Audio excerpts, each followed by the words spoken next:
שלום, היום בגיאוגרפיה לכיתה ח' נלמד על מבנה כדור הארץ ועל תהליכים פנימיים שקורים בתוך כדור הארץ.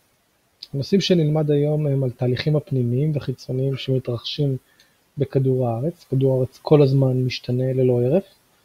אנחנו נלמד על מבנה כדור הארץ מבחינת תמי הגרעין של כדור הארץ וכל השכבות, ונמשיך בנושא של מהיכן מגיע הידע שלנו בכלל כדור הארץ. אז נתחיל בשלב הראשון, שזה התהליכים הפנימיים והחיצוניים שמתרחשים בכדור הארץ. אז קודם כל, מה ההבדל בין תהליכים פנימיים לתהליכים חיצוניים? תהליכים פנימיים, כמו שהשם שלהם מרמז, זה תהליכים שקורים מתחת לפני השטח. הם סמויים, אנחנו לא רואים אותם. למעשה, יש פה שתי דוגמאות של תהליכים שנוצרים מתחת לפני השטח, ואת התוצאה הסופית שלהם אנחנו רואים אחר כך לאורך שנים רבות, או שזה תהליך שקורה במהירות. למשל, אם ניקח את השבר הסורי-אפריקאי, זהו שבר, סלעים, או למעשה רעידות אדמה, שהתרחשו לאורך השנים בין סוריה לבין אפריקה דרך ישראל. הדוגמה הטובה ביותר זה ים המלח, זה המקום הנמוך ביותר בעולם. במשך שנים התרחשה פעילות תת-קרקעית, שגרמה למצב שבו נוצר בקע, ומצד שני נוצרו ערים, וים המלח הוא נמצא בתוך אותו שקע. תהליך שלקח מאות או אלפי שנים, ואלה תהליכים שבני אדם לא רואים אותם בכלל, כי אורך החיים שלנו קצר יחסית לתהליכים האלה. לעומת זאת, עוד תהליך פנימי שדווקא קורה מהר, הוא הר געש שמתפרץ. אם אתם זוכרים, לפני מספר שנים היה הר געש באיסלנד, שיצא כולו מלא אפר, ולמעשה השבית את כל תנועת המטוסים במשך יותר משבוע. אף מטוס מעל אירופה לא יוכל לטוס בגלל האבק שנוצר. זה תהליך שקורה במהירות, בני אדם רואים אותו בלייב, מספרים עליו בחדשות, ואחר כך הוא נרגע. אבל בכל מקרה המשותף לשני התהליכים האלה, שזה תהליכים שנוצרים מתחת לפני השטח, כתוצאה מתזוזות של לוחות שנמצאים מתחת לפני השטח, או התפרצויות במקומות שבהם קרום כדור הארץ שעליו נלמד, היה באזור הזה רך, חלש מדי, ואז התפרץ הר געש, ואלו תהליכים שהתרחשו מבפנים. לעומתם יש לנו תהליכים חיצוניים, אלו תהליכים שקורים מעל פני השטח, מעל פני כדור הארץ, ואנחנו יכולים לחוש בהם את התוצאה שלהם, אבל לרוב הם תהליכים מאוד ארוכים. דוגמה טובה לזה היא מערות ראש הנקרה. מי שילך למערות ראש הנקרה יראה שזה סלע, שבתוכו נכנסו מים, ונוצרו למעשה מערות. המערות האלה, כמו שאתם רואים פה, שמאוד יפות, נותרו כתוצאה מכך שמים כל הזמן חצבו בסלע, ורוחות חזקות גם כן, והמלח, וככה יצרנו תהליך חיצוני, נוצר תהליך חיצוני על פני כדור הארץ, מעליו, ולאורך שנים רבות, שיצר את המראה המיוחד הזה. ואלה תהליכים למעשה שקורים בתוך כדור הארץ, או מחוץ לכדור הארץ, כמו שהסברנו, לאורך המון שנים. בואו ננסה להבין מהו מבנה כדור הארץ. קודם כל, כדי לראות כדור הארץ כמעט עגול, למרות שאנחנו רואים אותו בציורים שעגול, הוא יותר אליפסי, אבל אם נניח רגע שהוא עגול, אנחנו יכולים למדוד את הרדיוס שלו. הרדיוס שלו זה מהמרכז ועד לקרום שלו לקצה החיצוני, הוא 6,400 קילומטר, לא מעט. אם ננסה רגע להבין מה זה 6,400 קילומטר, זה כמו טיסה שיוצאת מישראל לכיוון מרכז של סין. שזה מרחק גדול, אם אנחנו מדברים על זה שאנחנו צריכים להיכנס פנימה לתוך עומק כדור הארץ. המבנה של כדור הארץ הוא בנוי משכבות. אם הרדיוס, כמו שאמרנו, מהמרכז עד לקצה הוא 6,400 קילומטר, שזה הרדיוס של כדור הארץ, הרי שאנחנו נראה שהוא בנוי ממספר שכבות. בשכבה הפנימית יש לנו את הגלעין, שאלו שני שכבות. יש גלעין פנימי, שהוא רובו נוזלי, ויש את הגרעין החיצוני שהוא מוצק יותר. הוא נוזלי כי הטמפרטורות פה, כמו שנלמד תכף, הן מאוד מאוד גבוהות, ולמעשה יש פה לחץ אדיר עם טמפרטורות גבוהות שגורמים לכל השכבה הזאת להיות שכבה רותחת נוזלית. השכבה החיצונית, הטמפרטורות קצת יותר קרות, אבל עדיין יש לחץ גבוה מאוד, והיא לכן שכבה מוצקה. שני השכבות האלה, הגלעין החיצוני והפנימי, מתוך ה-6,400, חצי בערך, 3,400 קילומטר, נלקחות על ידי הגלעין החיצוני והפנימי. מעל זה יש לנו מעטפת, גם היא מחולקת לשני חלקים, המעטפת הפנימית והחיצונית. המעטפת התחתונה היא מעטפת מוצקה, כמו הגרעין החיצוני שהיה מוצק, גם היא מוצקה, ומעליה יש את המעטפת העליונה יותר שהיא ברובה מוצקה, אבל יש גם חומרים מותחים למשל כמו זפת שאנחנו נמצא בפנים.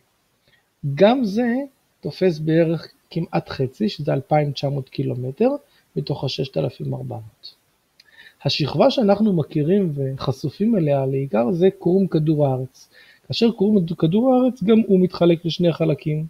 יש לנו את הקרום היבשתי, שזה היבשה שלנו, ההרים והגבעות שאנחנו חיים עליהם, והם יכולים להיות בעומק של 25 עד 70 קילומטר, זה הכל, יחסית ל-2,900 או ל-3,400, שכבה מאוד דקה, ויש לנו את הקרום הימי, שזה הקרום שעוטף את כדור הארץ מתחת לאוקיינוסים, והשכבה שלו מאוד דקה, בין 5 ל-15.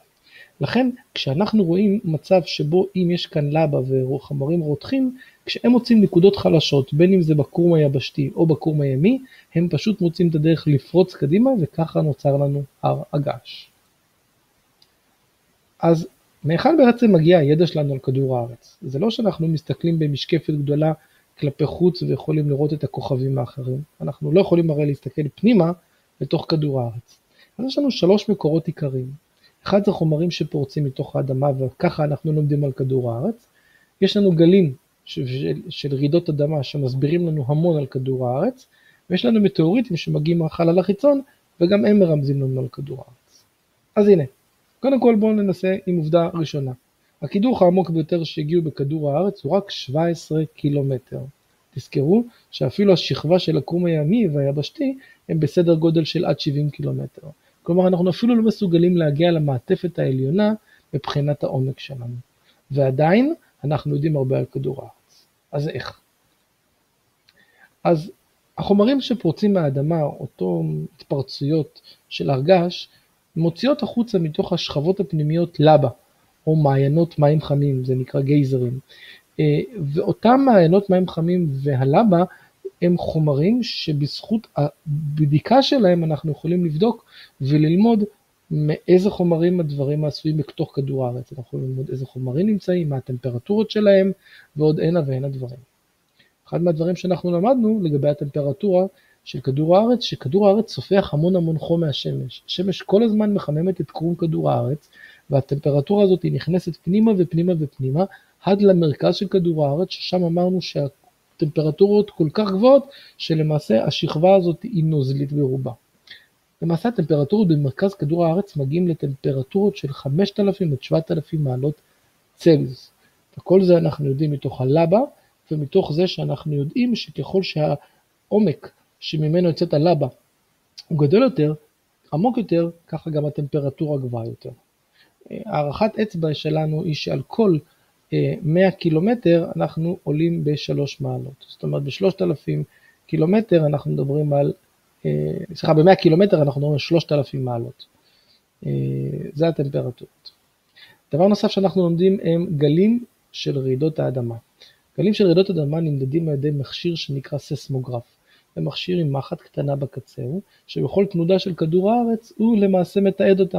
אתם יכולים לראות שפה יש תנודות קטנות, פה לעומת זאת הייתה תנודה גדולה, כלומר הייתה רעידה של כדור הארץ. אותם ססמוגרפים נמצאים בכל מיני מקומות בעולם, והחוקרים משתפים ביניהם מידע, על מנת לאפשר חקירה של כדור הארץ. ככה אנחנו לומדים על התפשטות הגלים, ואנחנו יכולים גם לזהות מוצקים ונוזלים.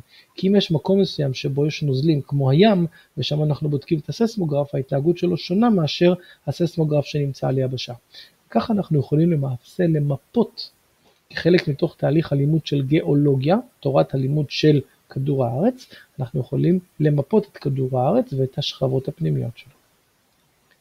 והשלב השלישי הוא המטאוריטים. מטאוריטים הם חלקים מכוכבים חיצוניים שנמצאים בתוך מערכת השמש, שהתפזרו, התפרקו, או מכל סיבה שהיא נפלו לכדור הארץ. הם נופלים בדרך כלל ונשרפים רובם בתוך האטמוספירה שמגינה עלינו, הינה האטמוספירה של כדור הארץ, אבל ברגע שהם חודרים אותה, הם חודרים בתור אבנים קטנות, למזלנו, אחרת היינו נקרדים כמו הדינוזאורים, אבל רוב המקרים אנחנו מקבלים באמת אבנים קטנות.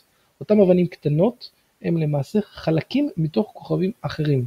ומכיוון שכולנו נמצאים במערכת השמש, גם כדור הארץ וגם הכוכבים האחרים, הרי שהחומרים שמהם הם עשויים הם זהים לחומרים לכדור הארץ. וכך אנחנו יכולים לחקור אותם וללמוד לעומק על כדור הארץ.